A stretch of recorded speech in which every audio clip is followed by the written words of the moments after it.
ఇకపై మీకు ఇష్టమైన ఫేవరెట్ సీరియల్స్ యొక్క ఫుల్ ఎపిసోడ్స్ యూట్యూబ్లో అందుబాటులో ఉండవు. కేవలం సన్నెక్స్లో మాత్రమే ఫ్రీగా చూడొచ్చు. చెప్పురా.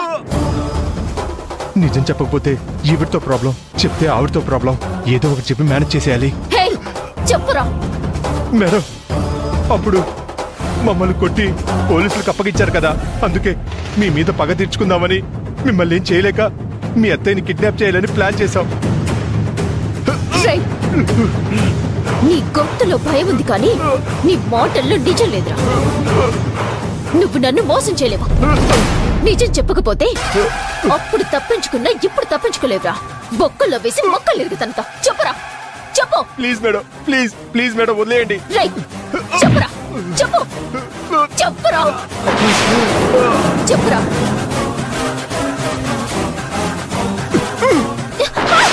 ఈశ్వరి, అయ్యో ఈశ్వరి, ఈశ్వరి,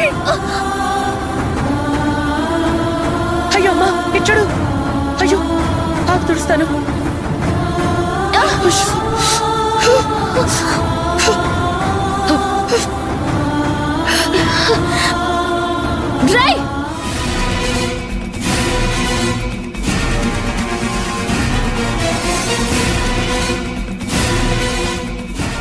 అమ్మయ్యా, మన పేర్లు చెప్పలేదు. మనం సేఫే. వాళ్ళని వదిలిపెట్టను. ఇప్పుడు వెళ్ళి వాళ్ళ కాళ్ళు చేతులు ఇచ్చేస్తా. అల్లుడు అల్లుడు అల్లుడు, అక్కని ఈశ్వరి కాపాడింది కదా, వాళ్ళ సంగతి తర్వాత చూసుకుందాం, వదిలేసాయి. నేను వాళ్ళని పోలీసులకు పట్టించి చెప్పకూడదు తినేలాగా నేను చేస్తాను. ముందు అక్కనే ప్రశాంతంగా ఉండేలా చేద్దాం. అయినా నువ్వు కూడా ఏంటక్క, నేను గిరిజ ఇంట్లో ఖాళీగానే ఉన్నాం. ఒక్క మాట చెప్తే మేం కూడా నీకు తోడుగా వచ్చేవాళ్ళం కదక్క. మాకు టెన్షన్ ఉండేది కాదుగా. వదనా, సుందరం మీరేదైనా అఘాయిత్యం చేసుకున్నారేమో అని ఎంత ఏడ్చాడో తెలుసా?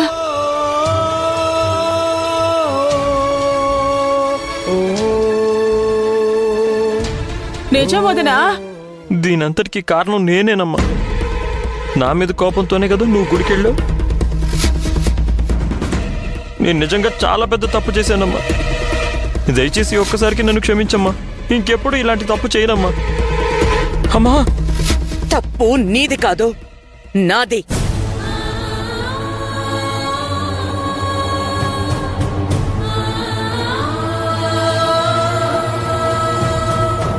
మొదటిసారి తప్పు చేసినప్పుడే నిన్ను గట్టిగా మందలించుంటే తప్పులు చేయటం నీకు అలవాటు అయ్యుండేది కాదు. ఒకదాని తర్వాత ఒకటి తప్పులు చేయడమే పనిగా పెట్టుకున్న నిన్ను క్షమిస్తే ఆ భగవంతుడు కూడా నన్ను క్షమించడు. ఈ క్షణం నుండి నేను నీతో మాట్లాడను.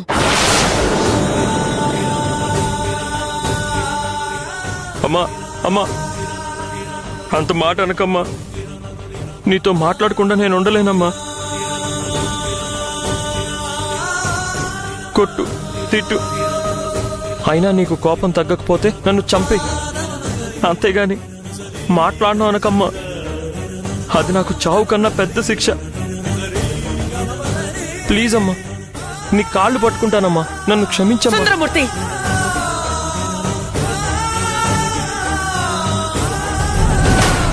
నా మాట మీద నీకు ఏమాత్రం గౌరవం ఉన్నా నువ్వు నాతో మాట్లాడడానికి ప్రయత్నించకో.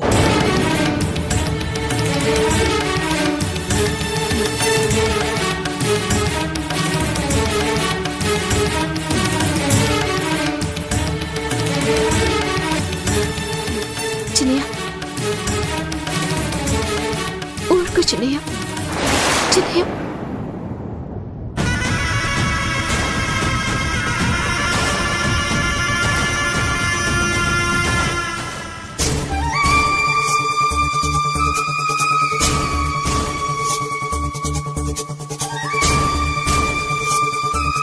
నువ్వు కోపడ్డంలో తప్పు లేదమ్మా. కానీ నిజంగా నేను ఆ తప్పులేమీ చేయలేదు. చెప్పుడు మాటలు వినడం కూడా తప్పే. కానీ నాలో భయం, నా లోపాలే నేను ఆ తప్పులు చేసేలా చేశాయి. నిజంగా నేను అప్పుడు ఏం చేస్తున్నానో నాకే అర్థం కాలేదు. ఈ నిజం నీకెప్పుడు తెలుస్తుందో, నువ్వు నన్ను ఎప్పుడు క్షమిస్తావో అప్పటి వరకు నాకు మనశ్శాంతి ఉండదమ్మా.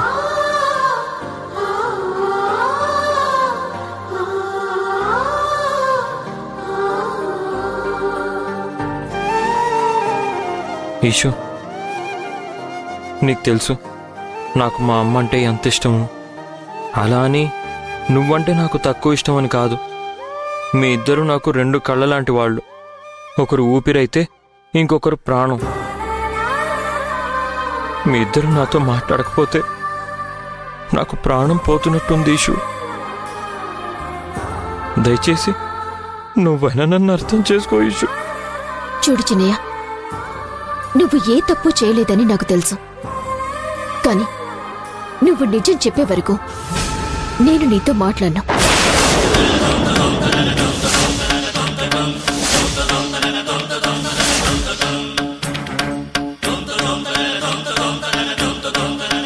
ఈషు, ప్లీజ్, నువ్వు కూడా అమ్మలా మాట్లాడతావేంటి?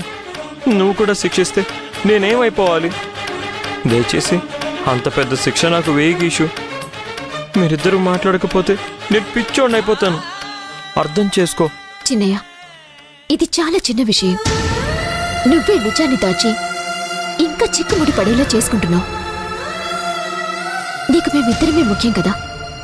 అవును. మరి మాకన్నా నీకు ఏది ముఖ్యం కానప్పుడు, మేం మాట్లాడకపోతే అంత బాధ వేస్తున్నప్పుడు నిజాన్ని దాచి ఎందుకు మమ్మల్ని బాధ పెడుతున్నావు? చిన్నయ్య, ఒక్కసారి ఆలోచించు. నీతో అంత కఠినంగా ఉండటం అత్తయ్య గారికి కూడా బాధే కదా. నువ్వు నా విషయంలో అంత విచక్షణ లేకుండా ప్రవర్తించావు అంటే మరి నాకైనా అత్తయ్యకైనా ఎంత బాధగా ఉంటుంది. ఎందుకు చిన్నయ్య నువ్వంతలా ఆలోచిస్తున్నావు? ఒకే ఒక్క నిజం మన ముగ్గురులో ఈ బాధని, ఈ దూరాన్ని అన్నిటినీ తొలగిస్తుంది. ఎందుకు చిన్నయ్య ఇంకా ఇంకా దాచాలనుకుంటున్నావు? ఏం జరుగుతుంది ఆ నిజం చెప్తే?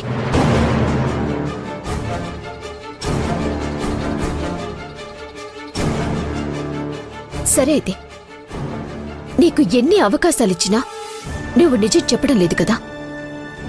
నువ్వు నిజం చెప్పే వరకు నేను కూడా నీతో మాట్లాడను. ఈషు,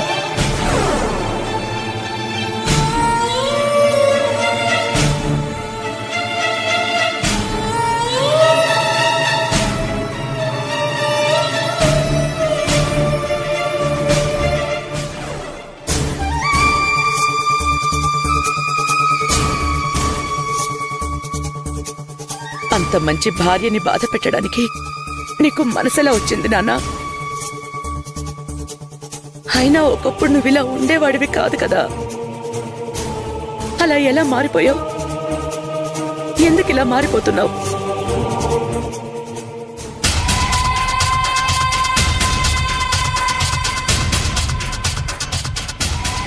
బాధపడుతున్నావా వదినా? నీ కొడుకును నువ్వే ద్వేషించుకునే పరిస్థితి వచ్చినందుకు నువ్వు కుళ్ళి కుళ్ళి ఏడుస్తావనుకుంటే నువ్వు జస్ట్ బాధపడుతున్నావు అంతేనా? ఏం పర్లేదు, నేనొచ్చాను కదా, నిన్ను ఏడిపించే బాధ్యత నాది.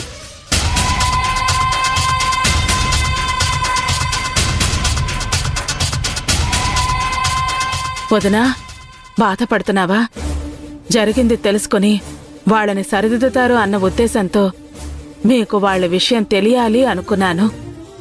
కాని సుందరం మరీ ఇంతకి దిగజారుతాడని నేను కూడా ఊహించలేదు. సుందరం తప్పు చేసుండొచ్చు, కాని అల్లుడు మంచోడే వదినా. అయినా మీ కొడుకు గురించి మీకు తెలీదా?